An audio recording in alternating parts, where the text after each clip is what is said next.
ভারতের বিপক্ষে সিরিজ নিয়ে দারুণ এক সুখবর আসতে চলেছে দেশের ক্রিকেটে, যেই খবরে মন ভালো হয়ে যাবে দেশের ক্রিকেট ভক্তদের।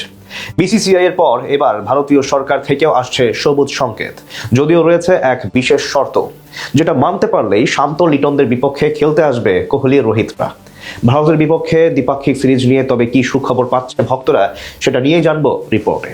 ভারত বাংলাদেশ দ্বিপাক্ষিক সিরিজ নিয়ে অবশেষে আসার আলো দেখা যাচ্ছে। দীর্ঘদিন ধরে ঝুলে থাকা এই সিরিজ নিয়ে সামনে আসছে একের পর এক সুসংবাদ। তামিম ইকবালের নেতৃত্বে বিসিবির নবনির্বাচিত বোর্ড দায়িত্ব পাওয়ার পরই ঝুলে থাকা এই সিরিজ আয়োজনের বিষয়ে সম্মত হয় বিসিসিআই। তবে তখনও ভারতীয় সরকারের পক্ষ থেকে গ্রিন সিগন্যাল পাওয়া বাকি ছিল, যদিও সেই ব্যাপারেও এবার সামনে এসেছে মন ভালো করার মতো খবর। বিভিন্ন সূত্র বলছে ইতোমধ্যে বাংলাদেশের এই সিরিজ নিয়ে ইতিবাচক বার্তা দিয়েছে ভারত সরকার, যদিও এখানে অবশ্য রয়েছে ছোট্ট একটা শর্ত। পাশার দান এখন পুরো বাংলাদেশের হাতে, কেননা বিসিসিআই এবং ভারত সরকার এখন বাংলাদেশ সরকারের আনুষ্ঠানিক আমন্ত্রণের অপেক্ষায় রয়েছে। সেই আমন্ত্রণ পাওয়ার পরেই দুই দেশের ক্রিকেট বোর্ড যৌথভাবে সিরিজের পূর্ণাঙ্গ সূচি প্রকাশ করবে। জানা গেছে ভারতের বিপক্ষে এই সিরিজের ভবিষ্যৎ নিয়ে ইতোমধ্যেই সরকারি পর্যায়ে তৎপরতা বাড়িয়েছে বিসিবি। বৃহস্পতিবার বিসিবি সভাপতি তামিম ইকবাল এবং বোর্ডের নিরাপত্তা কমিটির চেয়ারম্যান সাইদ ইব্রাহিম পররাষ্ট্র বিষয়ক প্রতিমন্ত্রীর সঙ্গেও বৈঠক করেছেন।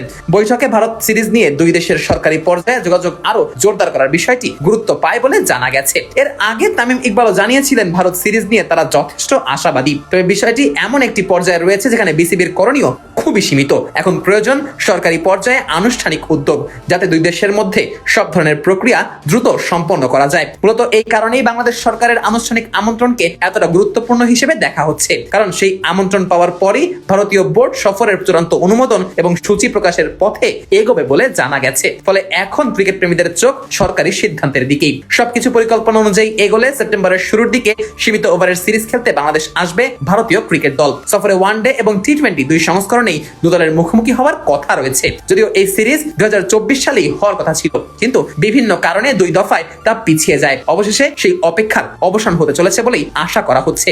এই সিরিজে পূর্ণ শক্তির দল নিয়েই আসতে পারে ভারত। রোহিত শর্মা, বিরাট কোহলি, জসপ্রীত বুমরাহ, শুভমান গিল সহ প্রায় সব তারকা ক্রিকেটারকেই এই সফরে দেখা যেতে পারে। ফলে দেশের ক্রিকেট প্রেমীদের কাছে এই সিরিজের গুরুত্বটাও থাকবে সুবিশাল। এদিকে বিভিন্ন সূত্রের দাবি বাংলাদেশের মাটিতে এটাই বিরাট কোহলি ও রোহিত শর্মার শেষ আন্তর্জাতিক সফর হতে পারে, যদিও এ ব্যাপারে আনুষ্ঠানিক কোনো ঘোষণা এখনো সামনে আসেনি। তবুও ক্যারিয়ারের গভীর লগ্নে আসা কোহলি ও রোহিতকে ভবিষ্যতে বাংলাদেশের মাঠে আর নাও দেখা যেতে পারে। এখন সবকিছু নির্ভর করছে আনুষ্ঠানিক প্রক্রিয়া সম্পন্ন হওয়ার উপর। বাংলাদেশ সরকারের পক্ষ থেকে আনুষ্ঠানিক আমন্ত্রণ পাঠানো হলে বিসিবি এবং বিসিসিআই যৌথভাবে সিরিজের সূচি প্রকাশ করবে। এরপরই আনুষ্ঠানিকভাবে নিশ্চিত হবে বহুল প্রতীক্ষিত ভারত বাংলাদেশ দ্বিপাক্ষিক সিরিজ, যার অপেক্ষায় রয়েছে দুই দেশের কোটি কোটি ক্রিকেট প্রেমী।